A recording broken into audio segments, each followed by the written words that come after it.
What's up everybody, welcome back to Unparalleled Universe for another action figure review, and today we'll be taking a look at the brand new Marvel Select Ragnarok Thor. And here's a quick look at him in the packaging. The figure's a little bit small, so he kind of looks funny in there. There's a lot of space. I wish that they included some more accessories to take up some of that space, because he does look kind of just floating around in there.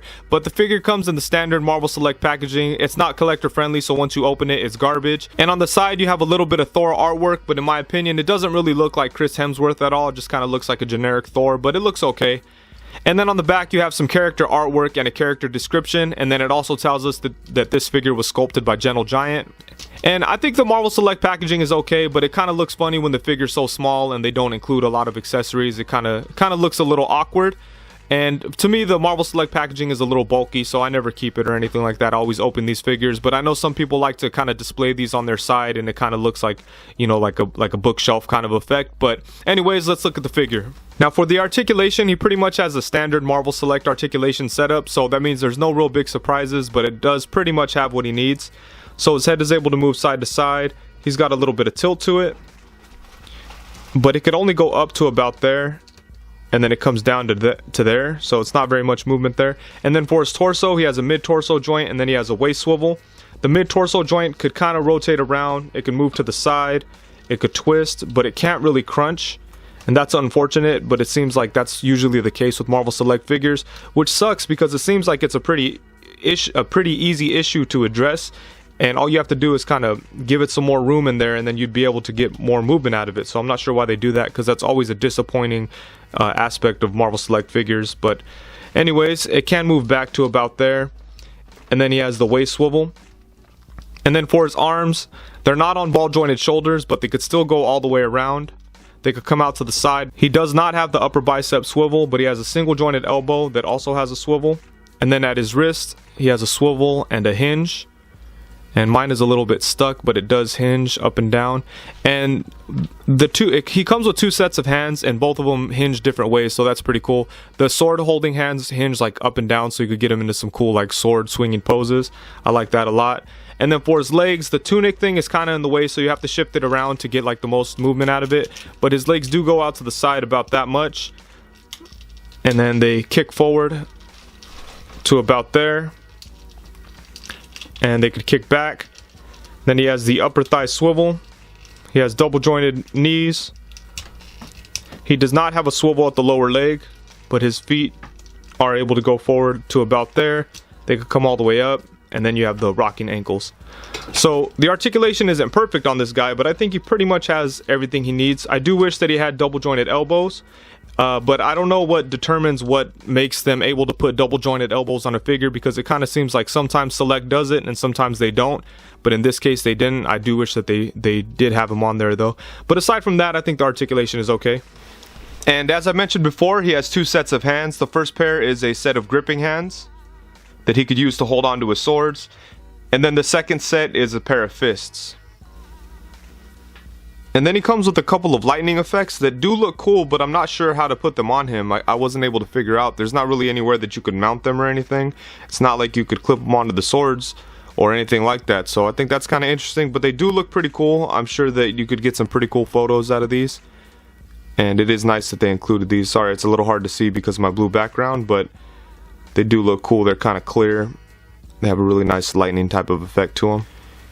And here's a closer look at the blade itself. I think the blades came out really nice. They have some pretty cool paint applications, like right here. I like the way that it's like dark red and then kind of fades into this gold color. And then the blade itself has a pretty cool pattern on there.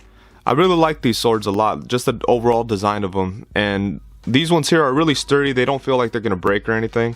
And he is able to hold them really good. As you can see here, the hand kind of grips right onto the handle without any problems.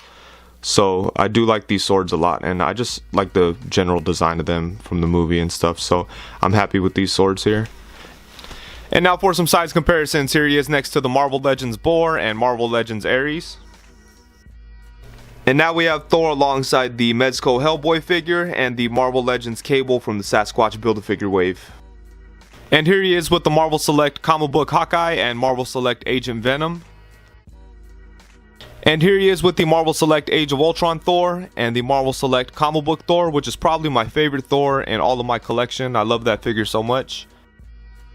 And now here we have him with the Marvel Select Civil War Captain America and Marvel Select Star-Lord. And here's a look at Thor next to the Gladiator Hulk figure from Ragnarok.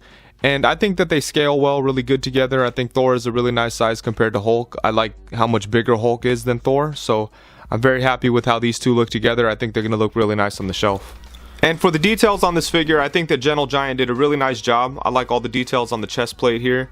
They decided to make it so the strap was sculpted onto the body rather than hanging loose there. And I think that's okay, but if the cape is kind of stationary and it doesn't move, it does hinder the articulation like I mentioned before, but it does look nice right here. And then you don't have to worry about the stupid thing like hanging around and moving around like with some Marvel Legends figures. And let's see here, the tunic thing looks pretty good. The paint along the left side of his body looks nice. That kind of goes up to his face. And then on the legs you have some sculpted details. On this side you have like the armored lower leg, and on this side you just have like the straps that look really cool. All the sculpting is nice. Like always with Marvel Select figures, they really didn't drop the ball at all when it comes to the sculpting. One thing that did stand out that I didn't like too much though was the arms. I feel like they lack some muscle definition. I wish they were a little bit more muscular. And then the lower arms have some nice strap sculpting details. See on the inside of the arm here, got some like buckles and things. And yeah, overall the sculpt just looks really good. Gentle Giant always does a pretty nice job with their figures. And like I mentioned before, the cape doesn't move. It attaches down in here, and then it attaches up here, so it doesn't move at all. But yeah, the details on this guy is really good. And for the head sculpt, I think it's decent. I think it could have been a little bit better. The sculpt is there, but I think that maybe the paint is not bringing it out like it should. And then on top of that, I wish that the facial expression was a little bit different. He kind of just looks bored. I do wish that there was like a more like a battle cry facial expression, or even maybe like a smile. I think that would have been appropriate for the type of movie this was. But yeah, I don't know, just he kind of just looks bored, you know. I do like the way that the red paint looks though. I think that looks good, but I just think the skin tone, the paint on the skin tone and the beard could kind of look better. I think a repaint on this guy would be beneficial and it'd bring out some of the detail a little bit better. But I do like the way that the helmet looks. I think they did a nice job sculpting it, and then I like the blue and the gray in there. I mean, the blue and the silver. All that looks really good. I do wish that these things were articulated. I was kind of hoping they would like flip back, but they do not. But aside from that, I think the head sculpt is decent. It could have been a little bit better, but I don't hate it or anything.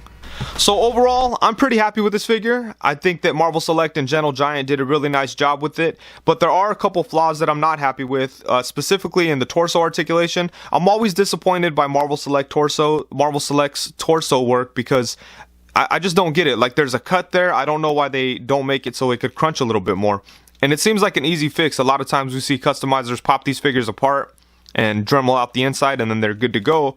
But yeah, for some reason it just doesn't come out of the box like that, and it's like Marvel Select is notorious for their lack of ab crunch, and I just don't know why they don't fix it. You know, it would improve their figures a lot. And then aside from that, I'm not crazy about the arms. I do wish they had a little bit more muscle definition, and then the face could have been a little bit better. So there are a couple flaws, but in general, I think that this is a really good figure. I'm very happy to have it. He's gonna look awesome next to the Gladiator Hulk on the shelf. So really, that's all I wanted. As long as the two of them look cool together, I'm happy. And I do like the fact that he came with 2 swords and a couple sets of hands, and then the little lightning effect, even though I'm not really sure what to do with those or where to mount them. I do wish that he came with an unmasked head. I feel like at $30 or $25.99 to $30, I think that that price justifies an unmasked head. And chances are they'll release like an unmasked version later on down the road, like for Disney Store or something like that, like they did with the Homecoming Spider-Man, which is weak. I don't like when they do that, but it is what it is. So that's it. Thank you very much for watching. Please be sure to like, comment, subscribe, and all that good stuff. And thank you very much. Peace.